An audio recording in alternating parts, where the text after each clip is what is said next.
Güneş gözlüklerinizi alırken dikkat etmeniz gerekenler, ilk önemlisi C belgesinin olmasıyla ilgili.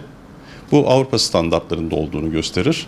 Artı üzerlerinde en az 400 nanometre dalga boyunu kesebilen güzel camlar olması lazım. Güneş gözlüklerinizi alacağınız yerler optik müesseseleridir.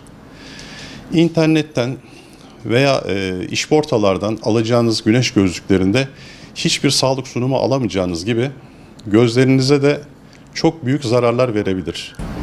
İşportadan alacağınız güneş gözlüklerinde size sağlığınıza fayda sağlamasından çok daha fazla zarar verici şeyler yapabilir. Gözün doğal yaşlanmasını öne çekebilir. Katarak ihtimalini yükseltebilir. Sarı nokta hastalığı olabilir. Bunlar sizin sağlığınız için çok önemli şeyler. Bunlara dikkat etmenizi, bunlarda da bizler de değiştiriyoruz. Zaten yazın kullandıkları için genelde güneş gözlüklerini, bu da aslında bir hata. UV ışığı sadece yazın değil, kışın da UV filtrasyonu lazım. Bu ozon tabakasının incelmesiyle ilgili çok büyük sıkıntılar yaşamaya başladık. Özellikle gözlerimize UV radyasyonu çok fazla geliyor. Yaz dönemlerinde mümkün olduğu kadar geniş siperlikli şapkalar ve UV filtresi gözlüklerle gezmeniz gerekir.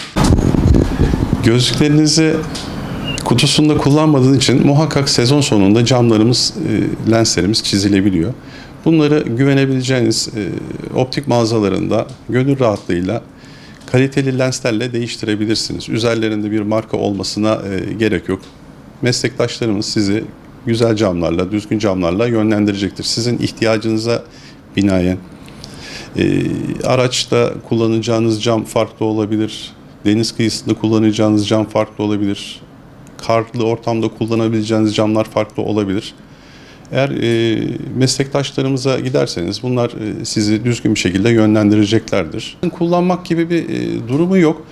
Dediğimiz gibi ozon tabakası inceldiği için UV filtresi çok zarar gördü.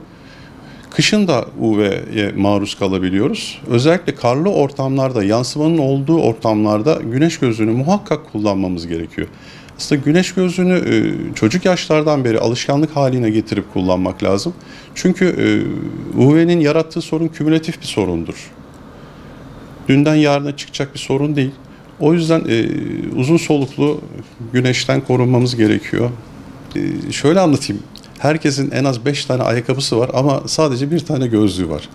Bu kullandığınız optik gözlükleri her yıl doktora bir muayene ettirmeniz gerekiyor. Bir muayeneden geçmeniz gerekiyor. Aynı kullandığınız gözlüklerin kolormetrik camları var, güneşte koyulaşıyor. Ama aynı şekilde kullanabileceğiniz gibi numaralı güneş camları da yaptırabilirsiniz.